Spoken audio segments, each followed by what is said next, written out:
Class 10th के students के लिए एक इम्पोर्टेंट क्वेश्चन है। If alpha and beta are zeros of polynomial 2x square minus 5x plus 7 then find the value of alpha की power -1 plus beta की power -1।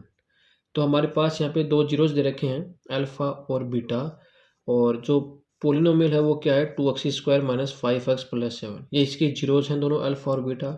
और हमें जो वैल्यू फाइंड करनी है वो अल्फ़ा की पावर -1 प्लस बीटा की पावर -1 की है।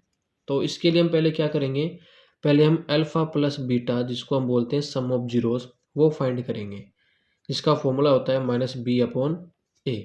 तो alpha plus beta equal minus आ जाएगा। और b का मीनिंग यहाँ पे क्या होता है, जो पोलिनोमियल हमारे पास है उसमें x का जो कोफिशिएंट होगा वो यहाँ पे है -5, तो यहाँ पे आ जाएगा -5। अपॉन में क्या आएगा a होता है जो x स्क्वायर होता है उसका कोफिशिएंट यहाँ पे कितना है 2, तो यहाँ पे आ जाएगा 2। तो ये क्या आएगा alpha plus beta equal minus into minus होता है प्लस, तो ये प्लस का 5 बन जाएगा और अपॉन में क्या जाएगा 2। तो हमारे पास अल्फ़ा प्लस बीटा की जो वैल्यू आई है वो क्या आ गई 5/2 आ गई। ऐसे हम फाइंड करेंगे अल्फ़ा इंटू बीटा जिसको हम बोलते हैं प्रोडक्ट ऑफ जीरोज। इसका फॉर्मूला होता है c/a।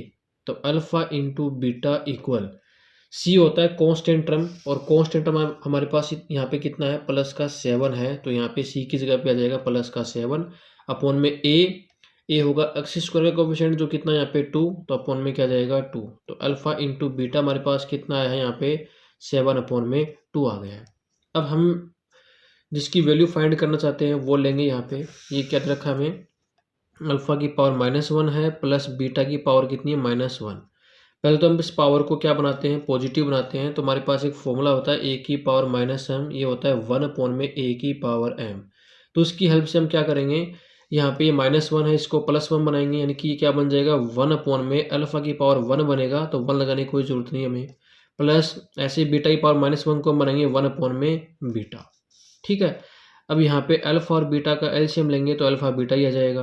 अल्फ़ा बीटा को हम क्या करेंगे, अल्फ़ा से डिवाइड करेंगे तो बीटा आएगा, और बीटा को 1 से मल्टीप्लाई किया तो बीटा ही आ जाएगा। प्लस अल्फ़ा बीटा को बीटा से डिवाइड किया तो अल्फ़ा आएगा, अल्फ़ा को 1 से मल्टीप्लाई किया तो अल्फ़ा आ जाएगा। तो हमारे पास यहाँ ऊपर तो क्या बना बीटा प्लस अल्फ़ा या अल्फ़ा प्लस बीटा एक ही बात है, और नीचे बना है अल्फ़ा इंटू बीटा, और इसकी वैल्यू भी हमारे पास है यहाँ पे। तो बीटा प्लस अल्फ़ा तो यहाँ पे क्या आ जाएगा 5/2 आ जाएगा, और अल्फ़ा इंटू बीटा जो वो हमारे पास कितना आएगा 7/2, तो ये आ जाएगा 7/2। अब इसको सोल्व कर लेते हैं, तो यहाँ पे क्या आएगा 5/2, तो एज इट इज़ ये 7/2 ऊपर आएगा तो मल्टीप्लाई में इसका हो जाएगा रेसिप्रोकल, तो ये आ जाएगा 2/7। 2 से 2 कट जाएगा तो हमारे पास ऊपर तो क्या बचेगा 5 और नीचे क्या जाएगा 7, तो 5/7 हमारा क्या जाएगा आंसर आ जाएगा।